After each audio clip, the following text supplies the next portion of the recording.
வணக்கம். இன்னைக்கு தேதி 29 ஏப்ரல் 2024. நான் பேசணும்னு நினைக்கிறது சர்வாதிகாரத்தை பற்றி பேசணும். அப்புறம் ஒடுக்குமுறையை பற்றி பேசணும்னு நினைக்கிறேன். இப்போ வளர்ந்த நிறுவனங்களில் இருக்கிற ஆப்பிள், அப்புறம் வாட்ஸ்அப், அப்புறம் பதஞ்சலி கூட தான். எப்படின்னா இவங்ககிட்ட பணம் பறிக்கிறதுன்றது தான் நான் உண்மை இல்லை சரின்னு நான் சொல்ல விரும்பல. இது என்னோடய தனிப்பட்ட கருத்து.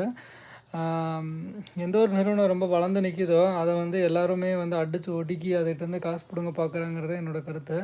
இப்போ ஆப்பிள் தனித்துவமாக இயங்குது. அது மேலே ஏதாவது ஒரு குற்றச்சாட்டை போட்டு அதை முடக்கி அதுகிட்டேருந்து காசு பிடுங்குறாங்க.